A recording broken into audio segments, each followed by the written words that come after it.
My brother's hand slammed into my shoulder so hard the salad bowl nearly flew. "Move. Go to the kitchen," he barked. Adopted kids aren't real family. Laughter, actual laughter, echoed around the beach house table. What none of them knew was that in my bag sat the letter that would destroy every greedy fantasy they'd been whispering behind my back. A letter that turned me, the invisible daughter, into the one holding all the power. If you've ever been underestimated, dismissed, or treated like you didn't belong, hit that like button right now. Subscribe if you believe that justice, real, earned justice, should always find its way home. And tell me in the comments where in the world you're watching from. Because this story, it's about to travel farther than my family ever imagined. The moment the envelope hit the dinner table, dead center between the wine stains and their smug faces, the room froze. But to understand why that envelope mattered, you have to know what came before. You have to know what it feels like to grow up as the optional child. I was 7 the first time I heard the word adopted. Not from my parents. From Jared, my brother, slamming a refrigerator door and muttering, "She's not really ours." That sentence carved a line through the middle of my life. My parents tried to patch it. They told me I was chosen. They showed up to my concerts, helped with projects, put love into the small places where kids usually miss it. But kids don't listen to gentle truths. They listen to what's said when people think they're not listening. They listen to the jokes no one corrects. At birthday parties, I was the one holding the camera, not the candles. During holidays, I cleared plates while the real kids sprawled on the couch arguing about who would inherit the beach house someday. They talked over me like I was an old lamp someone set in the corner and forgot. People like to romanticize illness. They say it brings families together. It didn't. One by one, everyone drifted back into their own lives. My sister Lily had networking events. Jared had work emergencies and friends who needed help moving or grilling or anything except helping our parents. I moved back in. I became the night nurse, the cook, the chauffeur, the interpreter of medical charts, the person who watched life drain from the people who raised me. I learned to read beeps, alarms, and the subtle shift in my mother's voice when she apologized for being a burden. I learned that my dad would try to hide pain by rating it a 5, even as he clenched the blankets so hard his knuckles whitened. I also learned something else. My siblings' concern only kicked in when money entered the conversation. Their calls weren't about mom's fever or dad's breathing. They were about, is the insurance covering this? Did the lawyer say anything about the house? Is the beach rental still available after everything? But the moment that sealed their fate came one afternoon in the garage. I found Jared on the phone pacing beside Dad's old fishing boat. "Yeah, man," he was saying. "We can let it go cheap. Dad won't be using it again." He didn't see me at first. When he finally did, he waved me off. "Relax. I'm exploring options." The boat disappeared 2 days later. The money never touched any shared account. I took a picture before it vanished. I labeled the folder receipts. One night, when the house was quiet except for the oxygen machine, my mother said, "Sit with me." Her voice was thin, but her eyes were sharp. "You carried more than any of them," she whispered. "We changed the will. There's a letter for you. For after." My throat tightened. "I don't want anything," I told her. "I just want you to get better." She gave me that sad, knowing smile, the kind reserved for impossible wishes. Getting better isn't the point anymore. Doing what's right is. When the time comes, you'll need to be brave. A week after my father's funeral, the lawyer delivered the envelope. I didn't open it. Not yet. I wanted to finish the responsibilities they had left behind.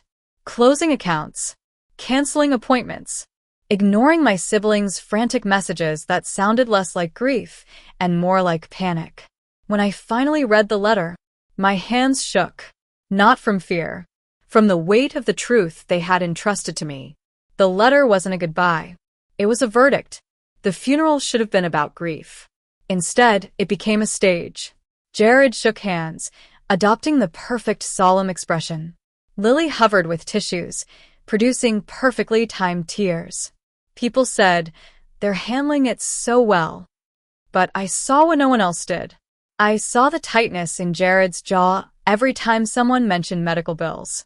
I saw Lily checking her buzzing phone every 5 minutes. And I overheard the whispers. The house is worth a fortune. They were smart with money. I wonder who gets what. At the wake, I caught Jared telling cousins, "We'll figure out what needs to be sold. The beach house, the main house. Clara's handling the paperwork, but we'll keep things fair." Fair. The word scraped inside me like broken glass. Fair would have been someone taking even one night shift at the hospital. Fair would have been someone holding Mom's hand while she cried. Fair would have been anyone, standing up when our uncle joked that I was lucky they kept me around. But fairness had never been part of this family's vocabulary. When I dropped that envelope on the table, every conversation died mid-breath. Jared shot to his feet. "What is that supposed to mean?" Lily twisted her napkin into a rope. "Why would Mom and Dad send you something?" My uncle tried to laugh it off. "You're scaring people, kiddo. We're family. We'll sort it out." I met his eyes. "You said bloodline gets the inheritance. You still want to have that conversation?" Phones shifted under the table, recording. Cousins leaned forward, sensing drama. Jared lunged for the envelope. I moved it away. "You don't get to touch what they trusted me with." His mask cracked. "You're being dramatic. We all lost them. You don't get a prize for caregiving." My breath steadied. "Where were you?" I asked, "when Dad fell in the shower and I had to drag him out alone? Where were you when Mom apologized for breathing too loudly because she thought she was keeping me awake? Where were you when you sold his boat behind his back?" Jared's face drained of color. "You don't know what you're talking about. I have the photos. I have the texts. Should I read them out loud?" A gasp rippled around the table.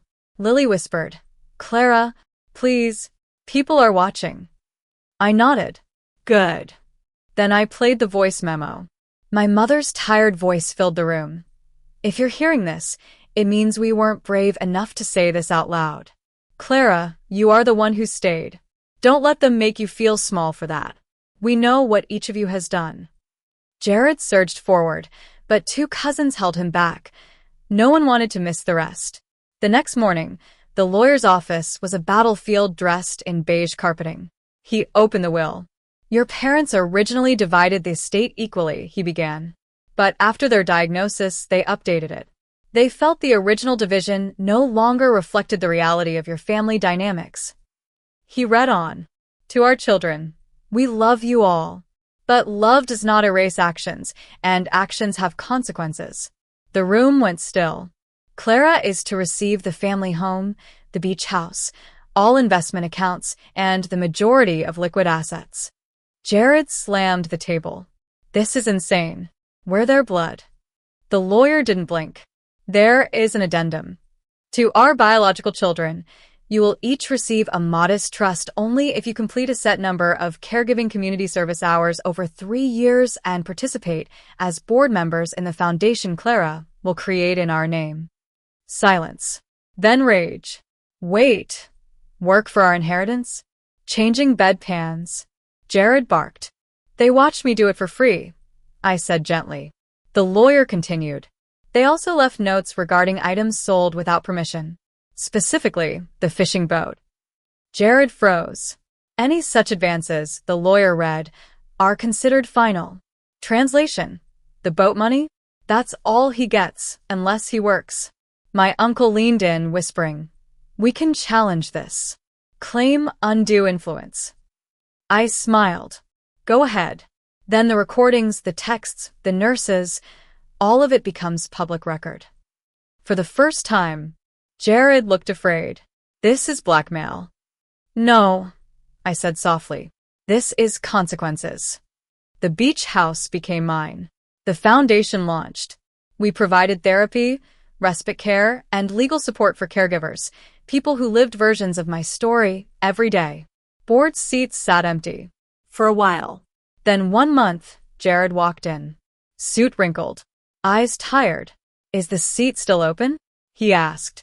"The conditions haven't changed," I told him. "I know. Money's tight. And my lawyer says this is the only way." Not an apology, but honesty. Sit, I told him. Listen before you talk. Lily followed months later.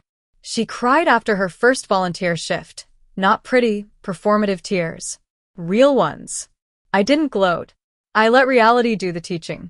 Sometimes revenge isn't a scream. It's a mirror.